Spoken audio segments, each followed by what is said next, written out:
Nissan X-Trail.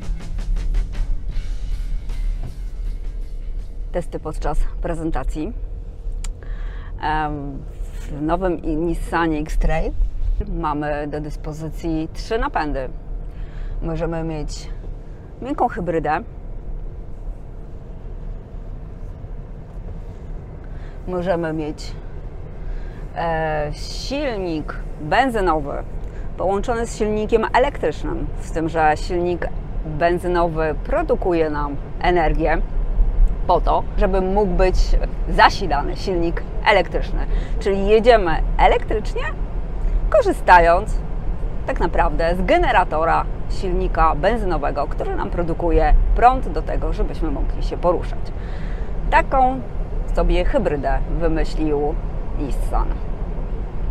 W takim wypadku mamy do dyspozycji silnik 163-konny, benzynowy, 1,5 litrowy, który właśnie pracuje jako generator prądu, a napędza nam przednie koła silnik elektryczny. W sumie do dyspozycji w takim samochodzie mamy 203 konie mechaniczne. Ja mam dzisiaj okazję pojeździć Nissanem Trailem z napędem 4x4 elektrycznym, w którym jest też taki sam silnik benzynowy, który też spełnia funkcję generatora prądu, czyli produkuje nam energię elektryczną, która służy do napędu, czyli do zasilania silników elektrycznych, które się znajdują na przedniej osi i na tylnej osi. W sumie mamy tutaj do dyspozycji 213 koni mechanicznych. Z przodu mamy silnik o mocy 150 kW, a z tyłu o mocy 100 kW. Generalnie tym samochodem podróżuje się podobnie jak samochodem elektrycznym, ponieważ napęd jest de facto elektryczny, w związku z tym jest w środku cicho. Moment obrotowy mamy dostępny praktycznie od samego początku jazdy, więc samochód jest też bardzo dynamiczny, a dzięki zastosowaniu takiego napędu też bardzo dobrze sprawuje się ten samochód w terenie. Mamy do dyspozycji różne tryby jazdy, między innymi możemy sobie tutaj załączyć tryb śnieg, co w tym wypadku nie jest wcale takie głupie. No i jedziemy sobie taką ośnieżoną dróżką. Wracając do trybów, mamy tutaj 3 tryby jazdy takiej szosowej. Oczywiście Eco, Normal i Sport, czyli możemy sobie regulować to, jak nam się zachowuje samochód, w zależności od tego, jakie mamy potrzeby. Oprócz tego mamy również tryb B, który służy nam do większej rekuperacji. Akurat w tym samochodzie tak właśnie jest, że jeżeli wciśniemy tryb B, to oprócz tego, że mamy efekt przyhamowywania samochodu silnikiem, to jeszcze oszczędzamy energię elektryczną, a raczej ją po prostu odzyskujemy. No i mamy tutaj również tryb e-pedal, czyli to, co jest znane z innych samochodów pod nazwą One Pedal Gas, który praktycznie pozwala poruszać się tylko za pomocą wciskania pedału przyspieszenia, ponieważ jeżeli chcemy jechać, to wciskamy gaz, jeżeli chcemy przyhamować, to odpuszczamy nogę z gazu i wtedy samochód nam wyhamowuje, co tak naprawdę poruszając się w mieście pozwala jechać tylko i wyłącznie wciskając ten pedał. Oczywiście w momencie, kiedy musimy zahamować do zera, wówczas musimy wcisnąć pedał hamulca. Ale taka funkcja na pewno się przydaje w mieście. Jeżeli zależy nam na oszczędnościach, to należy korzystać po pierwsze z trybu Eco. Jeżeli do tego włączymy sobie tryb B i dodamy jeszcze i pedal, to mamy kumulację oszczędności, kumulację regeneracji, czyli rekuperacji. Jest tutaj również tryb czysto elektryczny, który możemy wywołać, wciskając odpowiedni klawisz w konsoli środkowej. W tym samochodzie mamy oczywiście, ponieważ jest to hybryda, ponieważ magazynujemy tutaj prąd, więc też mamy tutaj baterię. Bateria jest o pojemności 2,9 kWh, więc trochę tej energii możemy dzięki temu zmagazynować.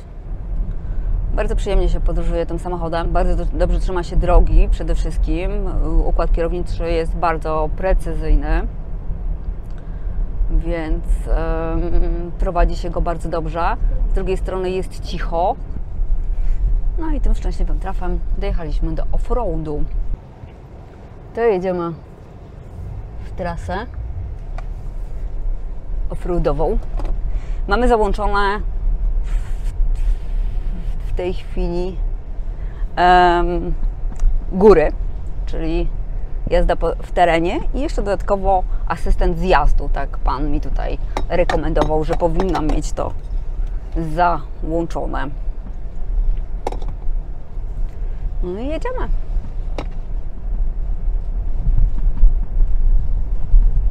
Generalnie, w ogóle nie czuję się, jakbym jechała po śniegu. Więc to już jest ten plus, bo nie czuć tu w ogóle żadnego oporu, po prostu się jedzie. Po prostu się jedzie, zwyczajnie się jedzie. Super. I wcale nie tak wolno.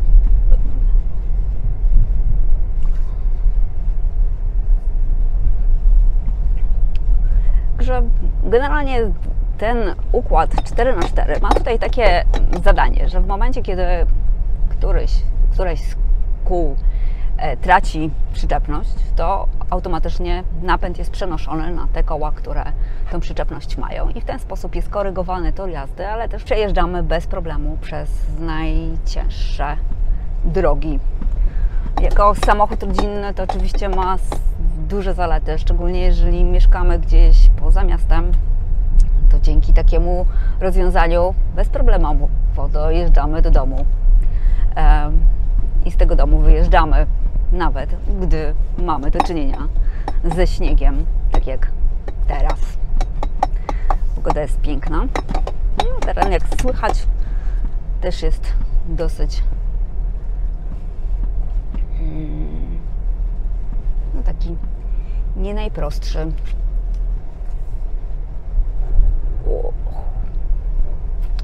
Także systemy, które są tutaj zastosowane, mają nas wyprowadzić z opresji, jeżeli byśmy w taką opresję wpadli, ale mówiąc szczerze, tak to idzie, że nie przewiduję w ogóle takich sytuacji. Mamy tutaj kolejną generację ProPilota, który jest jeszcze bardziej zaawansowany niż to było w poprzedniej generacji X-Traila.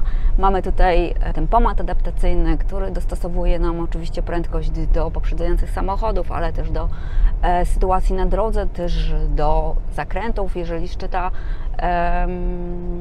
informacje z systemu nawigacyjnego, do tego, czy jedziemy po mieście, czy jedziemy drogą szybkiego ruchu, także prędkość jest dostosowywana do ograniczeń i do warunków. Jest również tutaj możliwość asystenta zmiany pasa ruchu, czyli asystenta martwego pola, który nie tylko nam sygnalizuje, że nie powinniśmy zmieniać pasa ruchu, ale gdybyśmy się uparli i bardzo chcieli zmienić ten pas ruchu, to system nam na to nie pozwoli, jeżeli coś znajduje się w naszym martwym polu. No jest to, jak dla mnie, jeszcze dość kontrowersyjny system, ponieważ w takiej sytuacji przeważnie reakcja samochodu jest taka dziwna i może być to moim zdaniem niebezpieczne, aczkolwiek muszę od razu przyznać, tutaj nie miałam okazji przetestowania tego systemu. Z przyjemnością to zrobię, jak dostanę ten samochód na dłużej. Wtedy podczas jazdy autostradą można takie rzeczy wypróbować. Czy mamy wtedy, widzimy, czy system reaguje zbyt nerwowo, czy reaguje adekwatnie do sytuacji. Mamy tutaj również asystenta parkowania, więc możemy też automatycznie parkować. System nam znajdzie miejsce parkingowe, wjedzie w to miejsce i z niego wyjedzie, tak jak sobie życzymy. A teraz już się zaczął taki trochę trudniejszy teren, więc muszę to robić tak trochę powoli.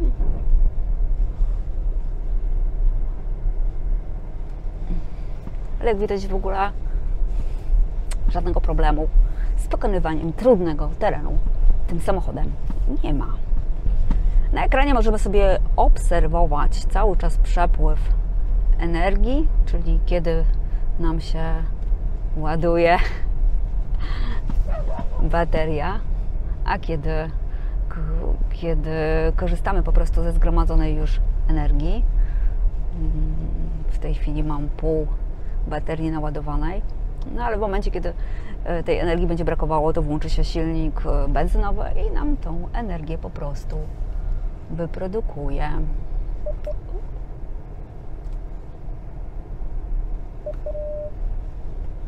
Tutaj włączają się pick-upy. O, i teraz włączył się silnik, który nam ładuje naszą baterię.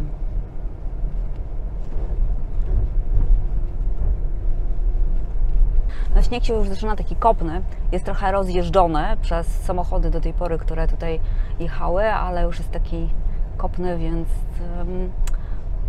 no, teoretycznie normalnym samochodem można by mieć tutaj wątpliwość, czy się przejedzie. Teraz akurat jest taka górka, po takim spadzie jadę i też to po prostu bez problemu. Bez problemu. Nissan X-Trail pokonuje tego typu teren. Teraz będziemy pokonywać ciężki teren, czyli wjeżdżamy na górę.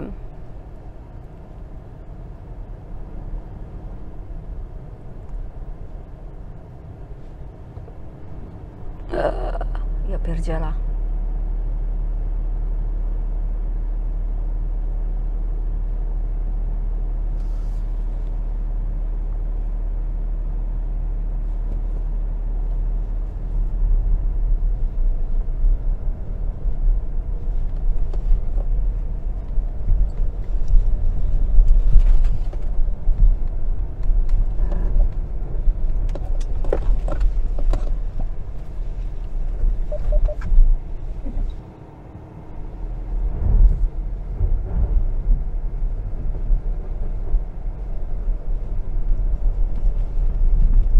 No i wjeżdżamy pod górę.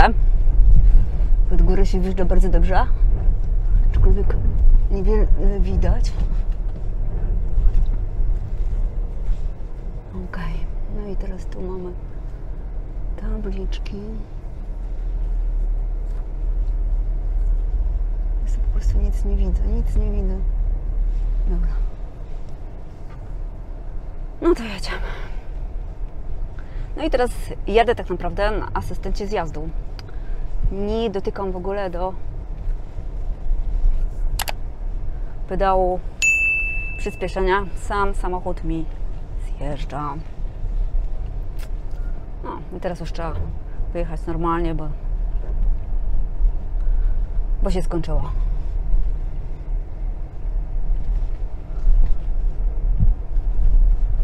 Także bardzo fajne auto, bardzo z przyjemnością wielką. Potestuję sobie ten samochód. Może tu jest jeszcze większa góra teraz. No proszę.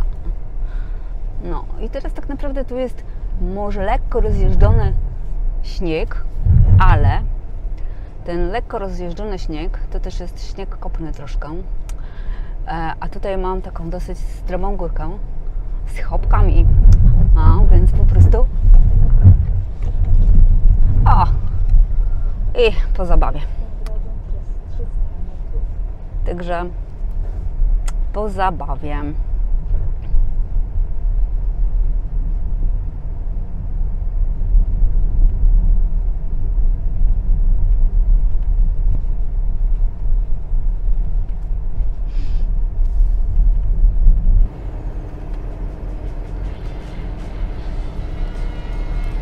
Zużycie paliwa możemy obserwować na ekranie komputera pokładowego między zegarami. Mamy tutaj standardowe statystyki, ale również wykres, który pokazuje, kiedy i ile zużyliśmy paliwa podczas jazdy, a kiedy jechaliśmy tylko na prądzie i nie pracował silnik spalinowy.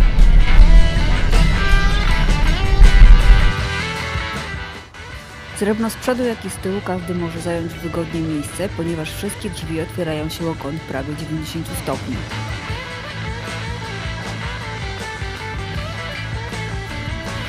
Mnie trafiła się bogata wersja wyposażenia Tecna z pakietem premium ze skórzaną tapicerką w kolorze karmelowym z przeszyciami. Wygląda wytwornie i oryginalnie.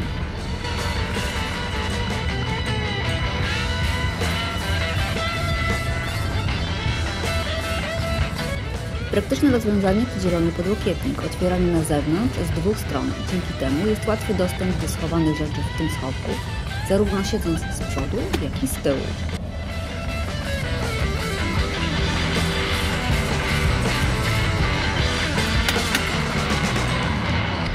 Nissan wykorzystał również miejsce w konsoli środkowej. Można korzystać nie tylko z półki na górze, ale również na dole.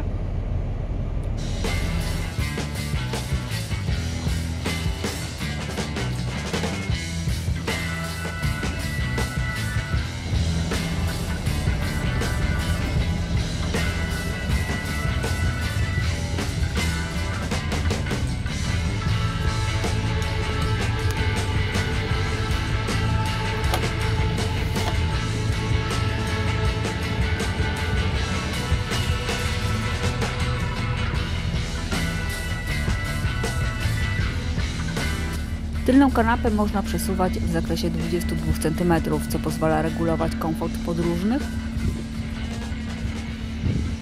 i wielkość bagażnika.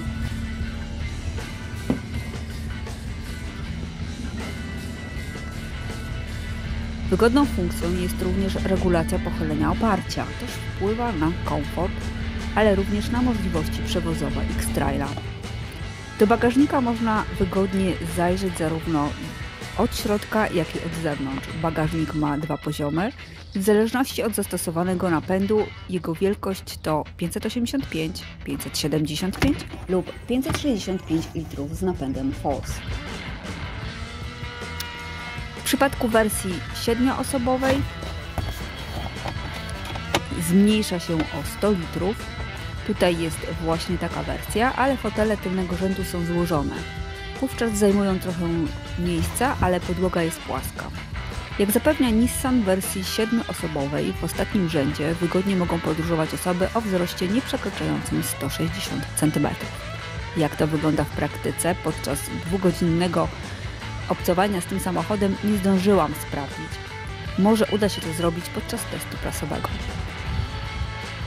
Dajcie znać, czy właśnie taka wersja byłaby najbardziej interesująca, czy lepsza standardowa 5-osobowa.